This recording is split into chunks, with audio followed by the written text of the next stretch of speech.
TV सत्यमेव व्रतम। राज्यात सध्या मनसे शिवसेनेच्या युतीची चर्चा रंगली आहे। ठाकरे बंधू एकत्र येणार की नाही याबाबत वेगवेगळे तर्कवितर्क लावले जात आहेत। दोन्ही ठाकरे बंधूंनी युतीसाठी आपण तयार असल्याचं सांगितल्यानंतर या चर्चांना सुरुवात झाली होती। यानंतर आता दोन्ही पक्षांचे नेते कार्यकर्तेही युतीसाठी अनुकूल असल्याचं सांगत आहेत। या दरम्यान आता उद्धव ठाकरेंनी राज ठाकरेंसोबतच्या युतीवर मोठं विधान केलंय। जे महाराष्ट्राच्या मनात आहे ते होईलच असं सांगत त्यांनी एक प्रकारे युतीला हिरवा सिग्नलच दिला आहे। मातोश्रीवर चारकोपमध्ये शिंदे गटाच्या शिवसेनेच्या पदाधिकाऱ्यांनी सुजाता शिंगाडे यांचा पक्षप्रवेश पार पडला। या पक्षप्रवेशानंतर उद्धव ठाकरेंची पत्रकार परिषद पार पडली। यावेळी त्यांना राज ठाकरे उद्धव ठाकरे कधी एकत्र येणार या संदर्भात विचारणा करण्यात आली। तसेच मनसेनं तुम्ही आधी युतीचा प्रस्ताव पाठवावा अशी मागणी केल्याचं विचारलं असता ते म्हणाले, जे महाराष्ट्रातील जनतेच्या मनात आहे ते होईल, इतर बारकावे आम्ही पाहतो असं सांगत त्यांनी यापेक्षा जास्त भाष्य करण्यास नकार दिला। मी संदेश नाही बातमीच देईन। माझ्या शिवसैनिकांच्या मनात संभ्रम नाही, त्यांचेही मनसैनिक आमच्या संपर्कात आहेत, त्यांच्याही मनात संभ्रम नाही, त्यामुळे असे संदेश देण्यापेक्षा बातमीच देईन असं उद्धव ठाकरे म्हणाले। सुरुवातीला युतीसाठी राज ठाकरेंनी दिलेल्या टाळीला उद्धव ठाकरेंनी देखील हात दिला होता। दरम्यान यानंतर संजय राऊतांनी युतीच्या चर्चांना खंड न पडू देता हा मुद्दा लावूनच धरला।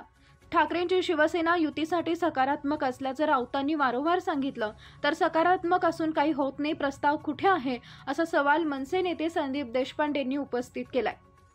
राज ठाकरेंनी शिवसेना सोडल्यानंतर मनसेची स्थापना केली। सुरुवातीला महाराष्ट्रात राज ठाकरेंच्या मनसेला चांगलं यश मिळालं, मात्र कालांतरानं राज ठाकरेंच्या मनसेला उतरती कळा लागली। तिकडे शिवसेना भाजपसोबत सत्ता भोगतच राहिली, मात्र 2019 विधानसभेनंतर आणि एकनाथ शिंदेंनी शिवसेनेत केलेल्या बंडानंतर ठाकरेंच्या शिवसेनेला देखील मोठ्या अडचणींचा सामना करावा लागतोय। त्यामुळे दोन्ही ठाकरे बंधू एकत्र आल्यानंतर दोन्ही पक्षाला बूस्ट मिळणार अशी चर्चा आहे। त्यामुळे दोन्ही पक्षांचे ठाकरे एकत्र येणार का असा प्रश्नच आहे।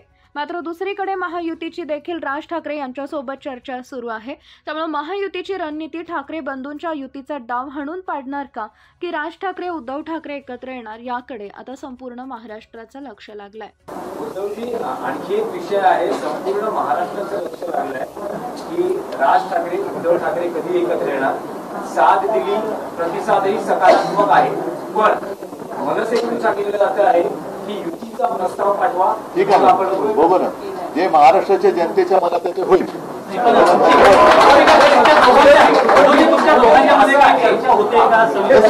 मी तुम्हाला एका वाक्यात सांगितलेलं आहे, त्याच्याबद्दल बाकीचे जे काही बारकावे ते आम्ही बघतोय। ऐका, आज पहिल्या प्रथम सुजाताताई परत त्यांनी प्रवेश घेतलेला आहे, आपल्या घरी आलेले आहेत, त्याच्यामुळे ती एक महत्वाची बातमी आहे। असे हा त्यांचा परत घरी येण्याचा जो किंवा पुनर्प्रवेश जो आहे तो तमाम तिथे गेलेल्या पण मनापासून शिवसैनिक असलेल्यांसाठी एक संदेश आहे। उद्धवजी, एक संदेश असा तुम्ही देऊ शकता का जे म्हटलं जाते की या सगळ्या संदेश कशाला, मी बातमीच देईन ना तुम्हाला। कार्यकर्त्यांचं मनोविजय होते, माझ्याकडे असं म्हणतायत की उद्धव ठाकरे आणि राज ठाकरे हे माझ्याकडे शिवसैनिकांच्या मनात कुठेही संभ्रम नाही आणि जे काही त्यांचे सुद्धा सैनिक एकमेकांच्या आमच्या संपर्कात आहेत त्यांच्याही मनात संभ्रम नाही।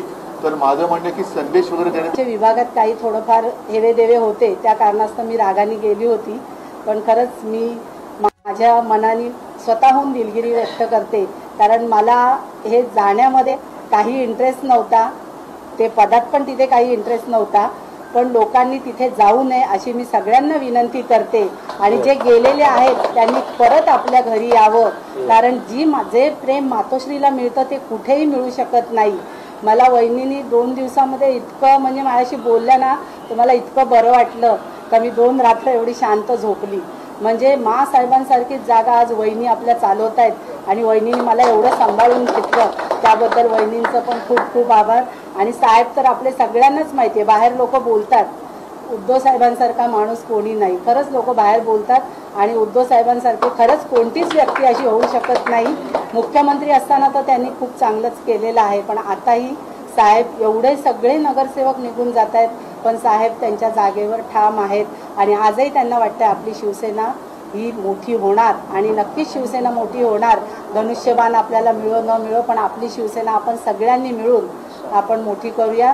साहेब मला जो आदेश देतील जी काही सूचना देतील त्याचं मी नक्कीच साहेब पालन करेन. आपण जी जबाबदारी मला द्याल ती मी स्वीकारेन. एवढंच बोलते आणि इथेच थांबते.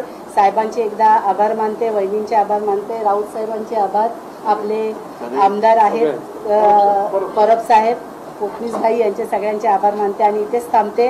जय हिंद, जय महाराष्ट्र. उद्धव साहेब आगे बढ़ो, उद्धव साहेब आगे बढ़ो. शेवटी आता तुम्ही म्हणा, तुम्ही काय ते सांगा. कारण एक वेगळं चित्र असतं. नगरसेवक जातात असं म्हटलं जातं की अजूनही शिवसेनेचा कॅडर हल्लेला नाहीये, नेते जातात पण कार्यकर्ते नाही. आज ते आता दिसत आहे. सुजाताताईंनी त्यांच्या भावना नेमक्या शब्दात व्यक्त केलेल्या आहेत आणि ज्या वेळेला त्यांनी त्या शिवसेना सोडतात हे कळलं तेव्हा आम्हाला सगळ्यांना एक धक्का बसला होता. वाईटही वाटलं होतं की एवढी आपली जुनी कार्यकर्ती शिवसेना सोडू का शकते आणि कशी शकते.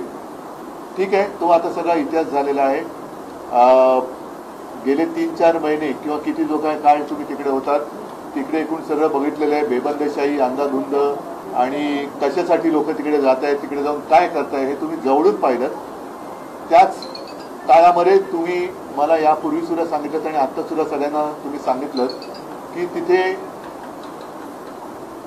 तुम्ही कोणाशी म्हणजे असं काही जुळून घेऊ शकाल असं काय वाटत नव्हतं. एकूण वातावरणच फार विचित्र होतं. बेचैन होत्या, अस्वस्थ होत्या. पण त्यांना मी खरंच धन्यवाद देतो की काही जण तिकडे गेल्यानंतर पश्चाताप होतोय, अनेकांना होतोय. पण तुमच्यासारखा निर्णय घेण्याचं धाडस किंवा एक ज्याला हिंमत लागते